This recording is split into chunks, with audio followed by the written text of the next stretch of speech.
Olá, bem-vindas e bem-vindos à nossa conversa de hoje. A gente vai fazer uma análise a fundo da nova legislação de seguros do Brasil, sabe? A Lei 15.042/24, também conhecida como o Marco Legal dos Seguros. Exato. E olha, a gente tem aqui um material, né, um documento bem completo. O que é a nova Lei de Seguros.pdf? Isso, uma boa fonte para a gente se basear. E a nossa missão aqui é entender o principal mesmo, que mudanças essa lei traz, por que ela veio agora e, bom, o que isso significa na prática, né? Para o mercado, para quem contrata seguro. Vamos lá, vamos destrinchar isso. Com certeza. E é importante dizer, né, essa necessidade de uma lei específica para seguros, ela não é de hoje. O Brasil estava, digamos, um pouco atrás nisso. É verdade. A gente tinha regras meio espalhadas no Código Civil, em leis mais antigas, tipo o Decreto-Lei 73, lá de 66. Então, essa lei nova, ela vem para modernizar, para unificar. Entendi. Então, a lei em si, Lei 15.040 de 2024, veio do PL 2597, também de 24. Isso. Foi sancionada ali no finalzinho de 2024, 9 de dezembro, publicada no dia 10. Mas, ó, um ponto crucial. A vigência. Atenção aqui. Ela não entra em vigor imediatamente. Só um ano depois da publicação. Então, estamos falando lá para o final de 2025. Ah, bom saber. Então tem um tempo para adaptação. Exatamente. E o modelo que o Brasil escolheu é interessante. É ter essa lei específica para o contrato em si, mas a regulação, a fiscalização, isso continua com a SUSEP, a Superintendência de Seguros Privados. Certo. A SUSEP continua sendo o órgão regulador. Perfeito. E claro, se chega uma lei nova, outras regras saem, né? Quais que ela revoga? Sim, ela revoga pontos importantes. Artigos do Código Civil que tratavam do contrato de seguro, sabe? Do 757 ao 802 e o 206 sobre prescrição. E também partes daquele Decreto-Lei 73 de 66. Então a ideia foi dar uma limpada mesmo, Ah. concentrar tudo. Isso, unificar e atualizar. Mas por que agora? Qual grande motivação por trás dessa lei, os objetivos? Olha, o principal, eu diria, é tentar reequilibrar a relação, sabe, entre seguradora e consumidor. A ideia é coibir práticas que possam ser vistas como abusivas. E, como a própria Suzep comentou, é gerar mais confiança, deixar as regras mais claras, né? Principalmente na hora do sinistro, que é quando a gente mais precisa do seguro. Faz todo sentido. E parece ter um lado econômico forte também, não? Sem dúvida. Isso é bem interessante. A lei é vista como uma alavanca, sabe? Para destravar o potencial do nosso mercado de seguros. Existe até uma meta ambiciosa no setor de chegar a 10% do PIB até 2030. Uau, 10% é bastante. É usado. A lógica é: regras mais claras, mais justas. Isso deve aumentar a demanda, né? Mais gente contratando, o mercado cresce de forma saudável. E isso, claro, ajuda a economia toda. Entendi a conexão. E essa visão é compartilhada, né? Eu vi que o autor do projeto original, o deputado José Eduardo Cardoso, falou sobre isso. Sim, ele mencionou que beneficiaria o setor, a economia e a sociedade. E o superintendente da SUSEP, Alessandro Octaviani, também, né? Ligou a lei a um esforço para ampliar o acesso ao seguro. Exato, é parte de uma estratégia maior. Bom, entendidos os porquês, vamos para o como. Como a lei faz isso na prática? No contrato, no dia a dia? Quais são as mudanças que a gente, como consumidor, vai sentir mais? Olha, uma mudança bem simbólica, eu diria, e que mostra a intenção de proteger o consumidor é sobre a interpretação. O artigo 57 diz que se tiver alguma cláusula ambígua no contrato, alguma coisa que gere dúvida, a interpretação tem que ser sempre a mais favorável para o segurado, ou para o beneficiário, ou para um terceiro envolvido. Isso é forte, dá mais segurança, né? Acaba com aquela letrinha miúda que ninguém entende direito. Exatamente. É um recado claro. E no processo de contratar o seguro, mudou alguma coisa? Mudou sim. O prazo que a seguradora tem para analisar a proposta e dizer se aceita ou não. Antes era 15 dias, agora são 25. Ah, aumentou. Aumentou. E, mais importante, se ela recusar, agora tem que dizer o porquê, justificar a negativa para o proponente. Não pode mais ser aquela recusa genérica sem motivo aparente. Boa. E a questão do pagamento, que sempre gera dúvida se atrasar a parcela, o que acontece. Aí a lei fez uma distinção. Se for a primeira parcela, sabe? Ou se for parcela única. Aí, geralmente, o não pagamento leva ao cancelamento automático do contrato, a não ser que tenha algum costume diferente a um acordo específico. Ok. Primeira parcela, cancela. E as outras? Para as demais parcelas, o atraso não cancela de cara. Ele suspende a garantia, mas a seguradora tem que avisar antes. Notificar o segurado dando um prazo de 15 dias para ele regularizar. Ah, tem uma notificação e um prazo. Isso.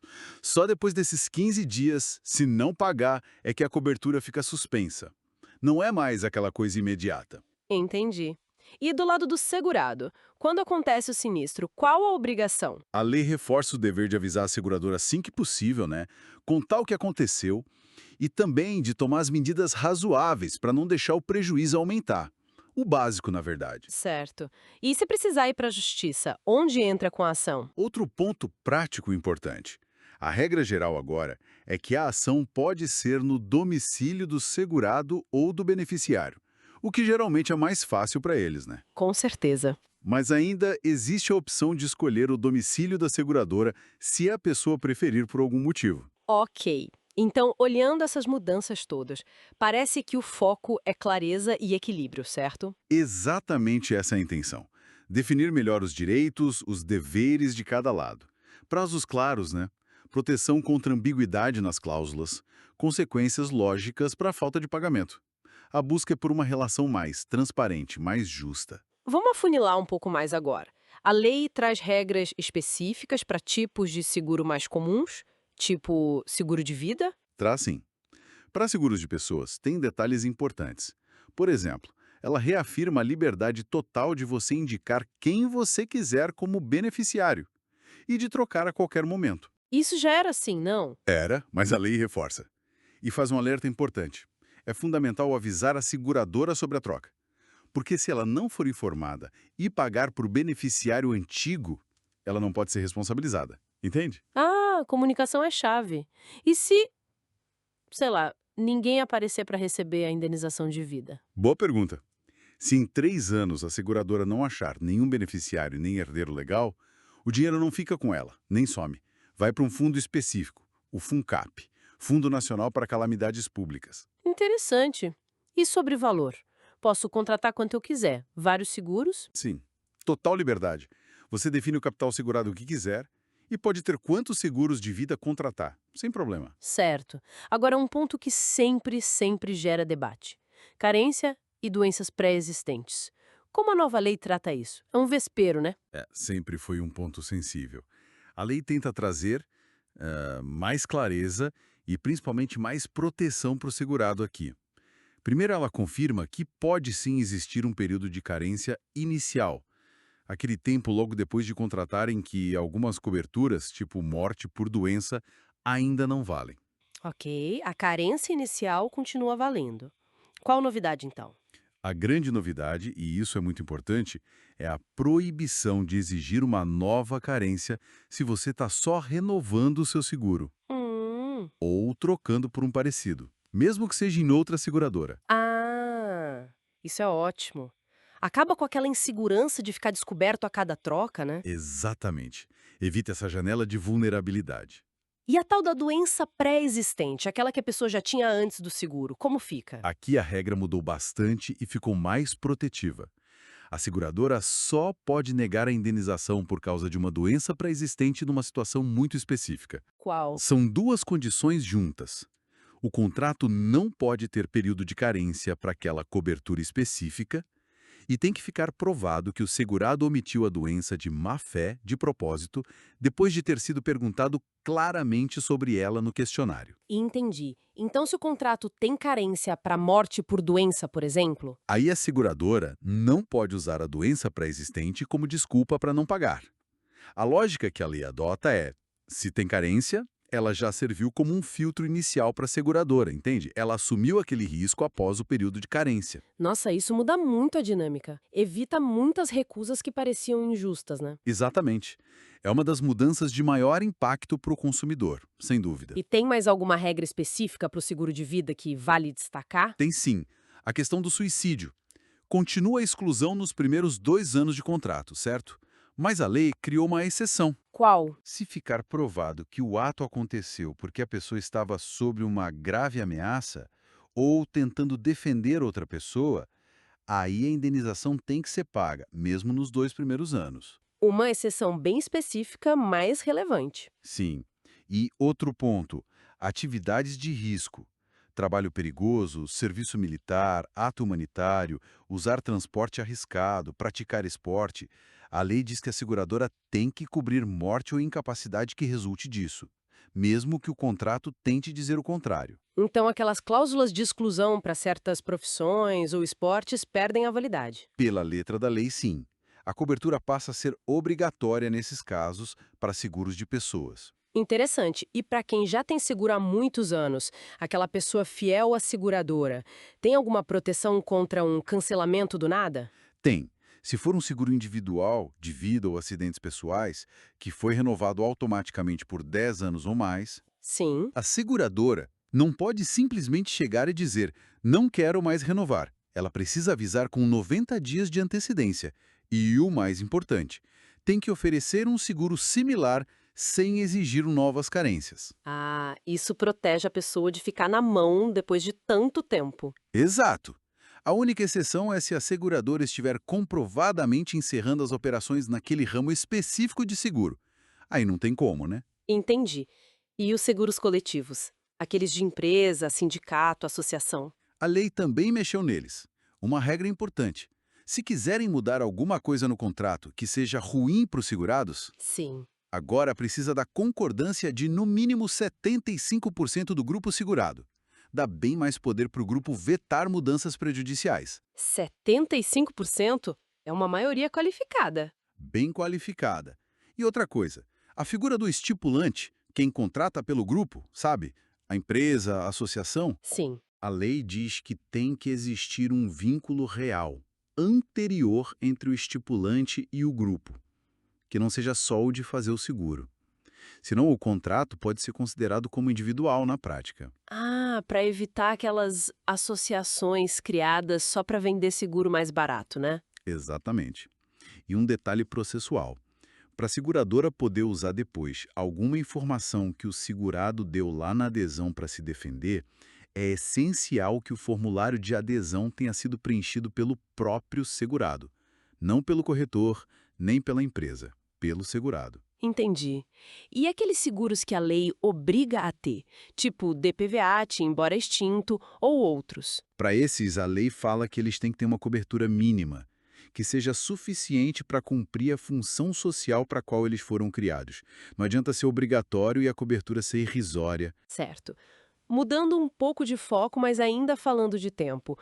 E os prazos para a seguradora analisar o sinistro e pagar a indenização, como ficam? A lei colocou uma regra geral de 30 dias 30 dias para quê? para a seguradora se manifestar sobre a cobertura, dizer se paga ou não paga, contados a partir do dia em que ela recebeu todos os documentos que pediu. E se ela não se manifestar nesses 30 dias? A consequência prevista é que ela não poderia mais recusar o pagamento por motivo de mérito. Teria de pagar a menos que prove alguma fraude depois. É uma pressão para agilizar a análise. Mas e se for um caso super complexo? Um incêndio enorme, uma fraude muito bem feita? Aí tem exceção. Em casos realmente complexos, a SUSEP pode autorizar prazos maiores.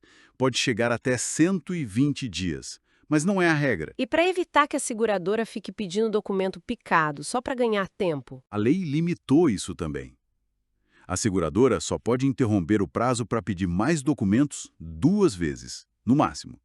E para seguros mais comuns, auto, vida ou de valores menores, até 500 salários mínimos, só pode pedir documento extra uma vez. Ah, bom. Isso evita enrolação. A ideia é essa, agilizar. E se a decisão for pela recusa, por não pagar? Sim. A recusa tem que ser expressa, clara e bem fundamentada, com os motivos. E, via de regra, a seguradora não pode mudar o motivo da recusa depois. Se recusou por X, não pode depois dizer que foi por Y. A não ser que surja um fato novo, imagino. Exato. A não ser que surja algo realmente novo, que não se sabia antes. Isso dá mais segurança e previsibilidade na decisão. Certo. E falando em prazos, um último ponto, prescrição.